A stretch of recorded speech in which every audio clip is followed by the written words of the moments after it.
प्रियंका संभव और आप जुड़ते हैं हफ्ते में हर दिन शाम को 4 बजे मेरे इस लाइव सेशन में, जहां बात होती है पैसों की। क्योंकि हमें फिक्र है कि आप जो पैसा कमा रहे हैं उसे सही ढंग से निवेश कीजिए, और उसको जब आप स्टोर कर रहे हैं अपने बैंकों के पास तो उसका स्टोरेज भी सही होना चाहिए। ज्वेलरी, ज़रूरी कागजात और अन्य ज़रूरी सामान को सुरक्षित रखने के लिए लोग बैंक लॉकर लेते हैं, लेकिन यही बैंक लॉकर जो है इसका अग्रीमेंट अब रिन्यू हो रहा है। हो सकता है आप को लगे कि अरे दिसंबर में भी तो यही बात हुई थी कि इसे रिन्यू करना है, क्योंकि जनवरी से नए नियम लागू हो रहे थे, अब क्या दोबारा इसे रिन्यू करना है, क्या हो रहा है? इसलिए आपको दोबारा रिन्यू करने की ज़रूरत पड़ेगी, क्योंकि आरबीआई ने फिर से सिक्योरिटी गाइडलाइंस को रिवाइज किया है, और अब बैंक्स या तो आपको अप्रोच कर रहे होंगे या करने वाले होंगे कि आपको अब नए एग्रीमेंट पर फिर से एक बार अपना हस्ताक्षर करना होगा। तो चलिए, क्या है ये नया एग्रीमेंट, इससे आपको क्या सहूलियत होगी, आज इसी पर हम बात करने वाले हैं। और आपके सवालों का जवाब देने के लिए मेरे साथ जुड़ रहे हैं फिनवे एफएससी के फाउंडर और CEO Rachit Chawla. Hello Rachit, thank you so much, आपने मनी 9 के लिए वक्त निकाला। Welcome to money 9। Thank you, Priyanka. Thank you for having me on the show.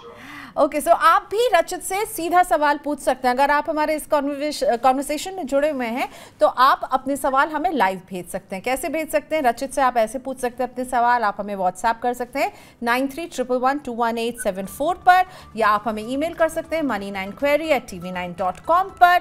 और इसके साथ ये ध्यान रखें, जब भी आप सवाल भेजें तो जितने क्लैरिटी से आप सवाल भेजेंगे लिखकर, उतने क्लैरिटी से हमारे एक्सपर्ट उसे समझ पाएंगे। तो अपनी जानकारी हमारे साथ ज़रूर शेयर करें। हाँ, मोबाइल नंबर आप यूट्यूब के चैट पर प्लीज़ मत लिखिएगा, ये आपकी सेफ्टी के लिए ठीक नहीं है। व्हाट्सएप या ईमेल करें तो अपना मोबाइल नंबर ज़रूर शेयर करें ताकि हम आपसे कांटेक्ट कर सकें। ओके, ऑलराइट, लेट्स वेलकम रचित वंस अगेन। रचित, बैंक लॉकर की सेफ्टी को बढ़ाने के लिए ये बातचीत जो पिछले साल से लगातार हम सुन रहे हैं, सुप्रीम कोर्ट ने भी कहा कि बैंक जिम्मेदार हैं। पिछले साल एक इम्पॉर्टेंट जजमेंट आया था और उसके बाद आरबीआई में भी सुगबुगाहट बढ़ी है। तो अब बात हो रही है कि फिर से जो है एक डेडलाइन एसबीआई ने दी है कि आपको 30 जून तक अपने बैंक लॉकर एग्रीमेंट के जो भी एग्रीमेंट है उसको रिन्यू करना है। जनवरी में भी कहा गया था, तो ये उसी का कंटिन्यूएशन है। जिन लोगों ने किया था उन्हें भी फिर से दोबारा रिवाइज करना होगा, राइट? राइट प्रियंका, सो एक आरबीआई की नोटिफिकेशन आई थी on 23 January which said that in your previous agreement काफी सारे clauses important मिस हो गए, जो सुप्रीम कोर्ट की जजमेंट में क्लियरली डिफाइंड थे। तो अब सारे बैंक्स को डायरेक्शंस यही है कि एक डेडलाइन दी गई है आरबीआई से कि आप नए क्लॉजेस उस एग्रीमेंट में इंसर्ट करके अपने कस्टमर से दोबारा से एग्रीमेंट एग्जीक्यूट करवाएं। 50% एग्रीमेंट जो डायरेक्शन है आरबीआई की वो है बाय 30 जून तक। आपके अगर कस्टमर बेस है 1000 कस्टमर्स का, तो 500 कस्टमर्स के एग्रीमेंट 30 जून तक बैंक को करवाने हैं एग्जीक्यूट। फिर 30 सितंबर तक बाकी के 25%, taking the total two 75%, and ultimate 100% customers की डेडलाइन दे दी है 31 दिसंबर 2023 तक, जिसके अंदर उन्होंने सुप्रीम कोर्ट की सारे क्लॉजेस भी ऐड कर दिए हैं, आरबीआई के 23 जनवरी के सर्कुलर के पॉइंट्स भी ऐड कर दिए हैं। ऑफ कोर्स अगर आपने अभी रिसेंटली एग्रीमेंट साइन किया है तो एक सप्लीमेंट्री एग्रीमेंट साइन करेंगे, और अगर ये कंप्लायंट छूट चुका है, हुआ ही नहीं है, तो फिर आपको पूरा एग्रीमेंट ही एग्जीक्यूट करवाया जाएगा आपकी बैंक की तरफ से। ओके, अब क्या है ये नए पॉइंट्स जो ऐड किए हैं आरबीआई ने, क्या छूट गया था? अगर मैं बात करूं कि नए नियम क्या है, क्या फायदा होगा एक लॉकर होल्डर को? सबसे पहला फायदा है कि ये क्लैरिटी है इसके अंदर काफी ज्यादा इन रिगार्ड्स टू कंपनसेशन। पहले क्या होता था कि it was a given fact, लोग सोचते थे कि हम लॉकर में कुछ भी रखते रहे, तो अगर कल को बैंक की कस्टडी में है, इन केस लॉस होएगा तो बैंक हमें पूरा का पूरा रीइंबर्स करेगा, या that will be banks problem and they will solve it. But guideline में बड़ा क्लियर आया है कि बैंक की कोई लायबिलिटी नहीं है, ओनली एंड ओनली बैंक की liability is 100 times of the locker rent charged by that bank in 1 year. तो सपोज 12 महीने का अगर 9000 रुपीस भी रेंट है हायर साइड पर, तो बैंक की लायबिलिटी सीमित है 9 लाख रुपीस तक की। तो एक तो consumer needs to be very cautious of the fact कि कोई अनलिमिटेड लायबिलिटी नहीं है, it's a limited liability which is directly linked of the size of the locker या कितना रेंट दे रहे हैं आप। तो सबसे बड़ा चेंज तो ये है। सेकेंड चेंज ये है कि अभी भी कस्टमर्स को लगता है कि कैश को लॉकर्स में स्टोर कर सकते हैं, it's okay to store cash. But government ने बड़ा क्लियरली बोल दिया है कि जो कैश कंपोनेंट है वो लॉकर्स में नहीं होना चाहिए, आपके बैंक अकाउंट्स में होना चाहिए। तो कैश की कोई लाइबिलिटी नहीं दी गई। प्लस एक बहुत बड़ी लिस्ट दी है जिसके अंदर डोंट्स है कि ये चीजें आप लॉकर में स्टोर नहीं कर सकते। जिसके अंदर है illegal weapons, arms and ammunitions, और maybe anything which is not legal. तो वो एग्रीमेंट्स में मिस थी। अल्टीमेटली आरबीआई ने क्लियर कर दिया है कि एक लॉकर ओनर और बैंक एक लेसर और लेसी रिलेशनशिप के अंदर है। तो आपका जो एग्रीमेंट होएगा that is confined to as good as a rent agreement. Bank ने अपनी लाइबिलिटी भी एक लिमिटेड डिफाइन कर दी है। प्लस बैंक ने एक और क्लैरिफिकेशन दी है कि जरूरी नहीं है कि आपका बैंक अकाउंट होएगा तो ही हम आपको लॉकर देंगे। अगर हमारे पास लॉकर अवेलेबल है एंड आप केवाईसी सारी करते हैं एज अ लॉकर ओनर, हम आपको लॉकर भी दे सकते हैं। इसमें एक और चेंज जो आरबीआई ने क्लियर की है वो है इंश्योरेंस से लेकर। बैंक को इंश्योरेंस, लॉकर की इंश्योरेंस देने के लिए बिल्कुल मना कर दिया है कि आप अगर आपकी कस्टडी में वो लॉकर है तो इसको क्लियरली आप कंज्यूमर्स को इंश्योरेंस नहीं देंगे। If consumers want insurance then it has to be a third party. They can go approach to any general insurance company and they can secure only their contents and they have to disclose their contents. तो एक तरीके से banks को safeguard किया है, customers को पूरी detail बताई गई है so that there is no transparency gap or communication gap. And I feel it's a great step because clarity होगी तो accordingly consumer अपने step change कर पाएंगे। बिल्कुल, सबसे बड़ा पॉइंट जो रचित हमें समझा रहे हैं, जो आरबीआई कह रहा है कि आप क्या रख सकते हैं क्या नहीं। पहले ये क्लैरिटी नहीं थी, तो कई लोग नोट्स रखते थे, करेंसी रखते थे, कैश रखते थे, और हम फिर देखते थे कि दीमक ने चाट लिया है नोट को, अब क्या होगा, बैंक की जिम्मेदारी कितनी होगी। तो बैंक पहले ही ये नियम है कि आप रख ही नहीं सकते, और अगर आप रखेंगे तो ये बैंक की जिम्मेदारी नहीं है।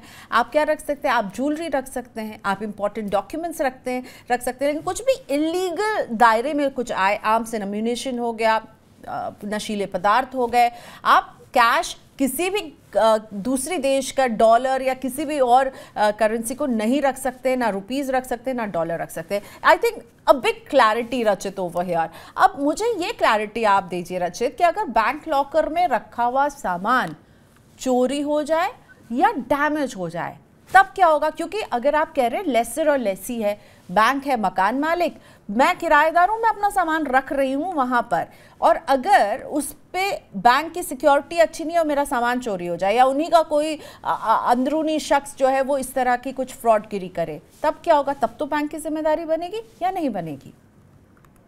जिम्मेदारी बनेगी अगर ये बात वेरीफाई हो जाती है कि वो जो लॉस हुआ है वो नेग्लिजेंस है बैंक की, या फिर जो भी उस लॉकर को सिक्योर करने का इंचार्ज है, it can be a bank और it can be a society और wherever the lockers are kept.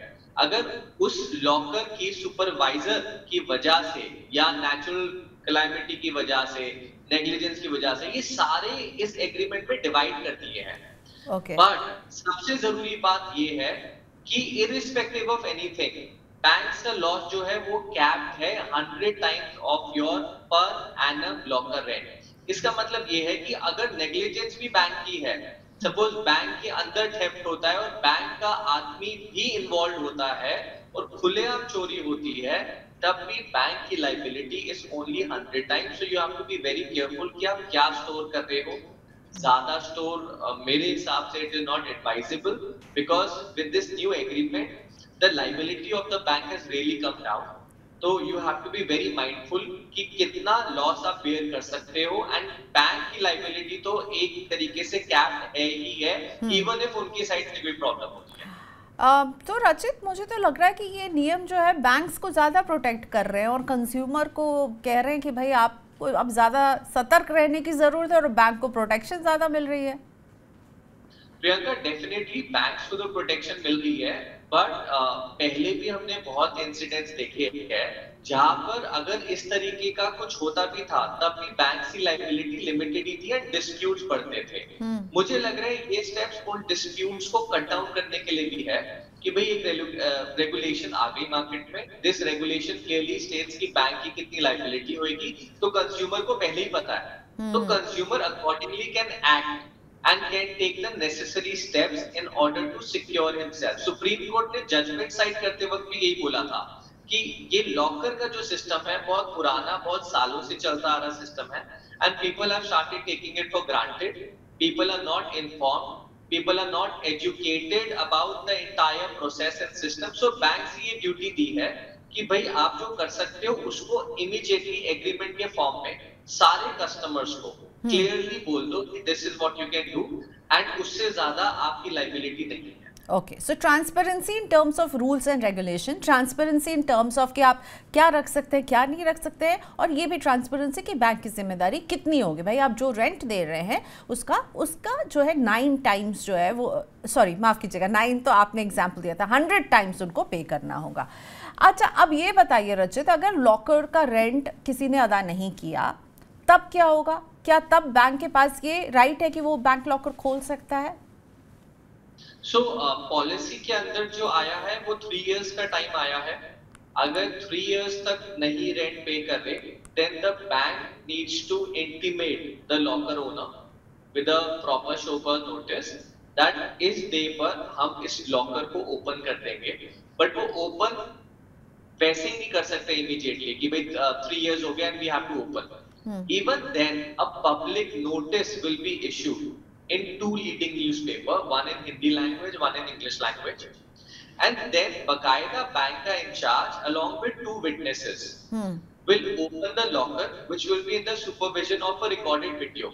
Okay. And सारे belongings एक fireproof envelope के अंदर रखे जाएंगे और सील किया जाएगा एंड लॉकर खाली किया जाएगा।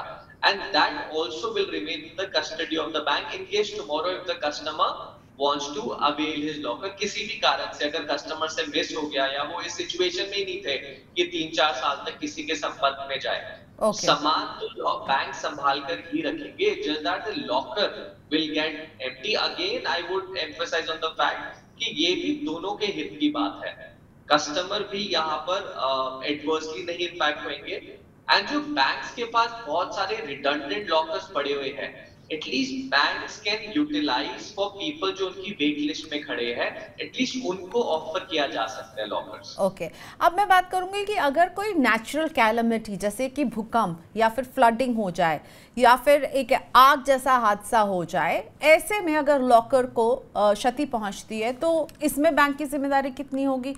ग्राहक को इस स्थिति में भी क्या बैंक मुआवजा देंगे? बिल्कुल नहीं देंगे। नेचुरल कैलेमिटीज का क्लियरली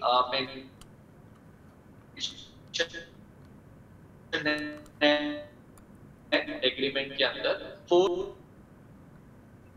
ओके, आई थिंक हमारी बातचीत अभी थोड़ी सी ब्रेक कर गई है, लाइंस खराब हैं, हम रचित को फिर से कनेक्ट करने की कोशिश करते हैं।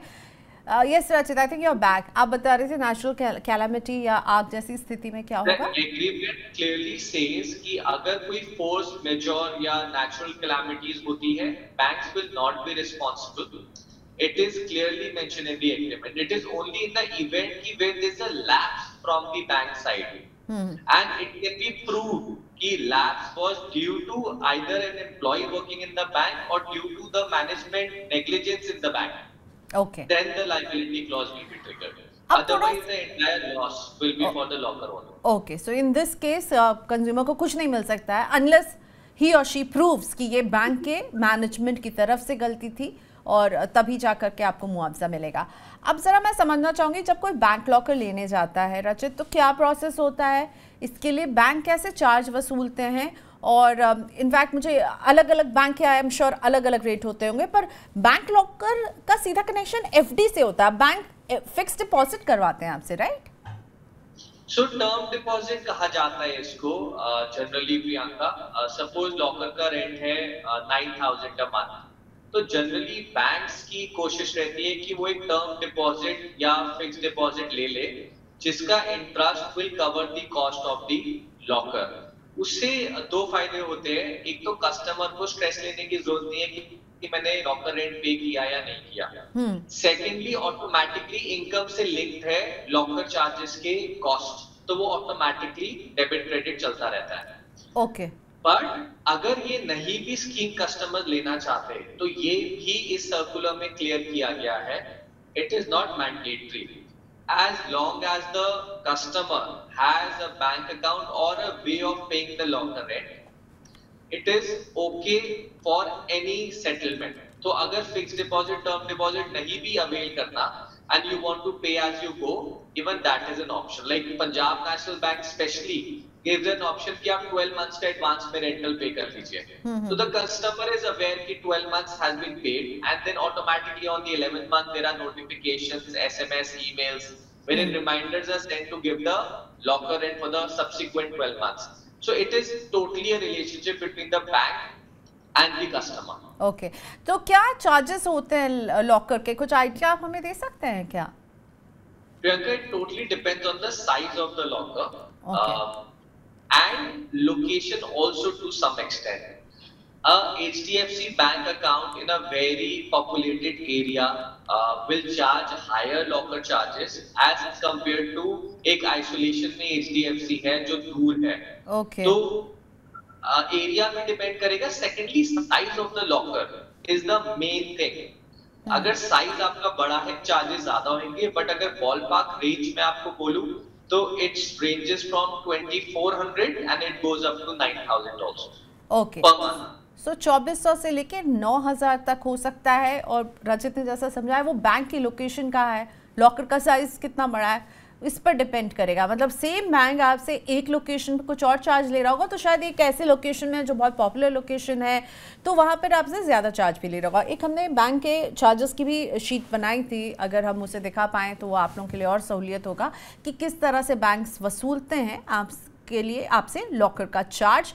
चलिए अब हम कुछ अपने व्यूअर्स के भी क्वेश्चन लेकर आएंगे। ये रहा, ये जो हमें एक ताज़ा जो मिले हैं वो इस तरह से है। देखिए 2000-1500 की भी रेंज में आपको मिल जाएगा एक स्मॉल लॉकर। वहीं अगर आप लार्ज ले रहे हैं तो 7000-4000 का मिल रहा है।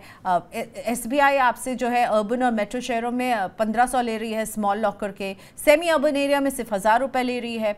अगर मीडियम साइज़ का लेंगे तो वहीं की कीमत जो है 3000 हो जा रही है अर्बन और मेट्रो के लिए। इसी तरह एक पूरी लिस्ट आपके सामने है कि किस तरह के चार्जेस जो हैं बैंक्स आपसे वसूलते हैं लॉकर के लिए। लॉकर का साइज़, बैंक का लोकेशन, ये दोनों मायने रखेंगे। शहर और अर्बन एरिया या रूरल एरिया मेट्रो में है, ये बात भी मायने रखेगी।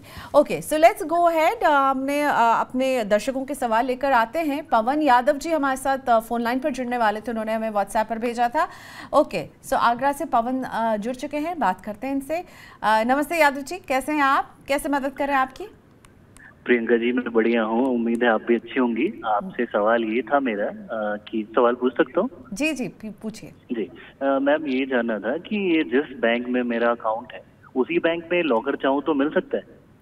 ओके जिस बैंक में अकाउंट है उसी बैंक में लॉकर तो मिलेगा ही, लेकिन मैं इसमें एक चीज़ और ऐड करके पूछती हूँ। अभी रचित ने ये क्लैरिफाई किया था, अगर इसका ठीक ऑपोजिट सिचुएशन हो रचित कि जिस हो सकता है बैंक में अकाउंट नहीं है और उनको लॉकर चाहिए तब भी मिल जाएगा, राइट? आप बता रहे थे, तो पवन जी को यहाँ दिक्कत नहीं होगी। Either ways मिल सकते हैं डिपेंडिंग ऑन दी अवेलेबिलिटी। अगर उस बैंक के पास कोई अवेलेबल लॉकर है ही नहीं तो इस इनफैक्ट न्यू सर्कुलर में वेट लिस्ट नंबर देने की भी बात करी है। So it is a great question, ये वाला पॉइंट हमसे रह गया था। सपोज आपका एक बैंक है जिसको आप बड़ी फ्रीक्वेंटली विजिट करते हो एंड यू फील कि यार यहाँ लॉकर हो जाए तो मेरे लिए बड़ी सुविधा हो जाएगी। न्यू एग्रीमेंट के अंदर आपको एक बकायदा वेट लिस्ट नंबर दिया जाएगा, क्योंकि अभी तो यही होता था कि बैंक वाले से हम टच में रहते थे कि जब भी लॉकर खाली हो हमें बता दीजिए, बट अब ऐसा नहीं है। तो if that is your preferred location then आप एक वेट लिस्ट नंबर लीजिए and time to time lockers की अलॉटमेंट उस बैंक से उस सीक्वेंस और नंबर वाइज ही होएगी, रैंडमली बिल्कुल नहीं होएगी।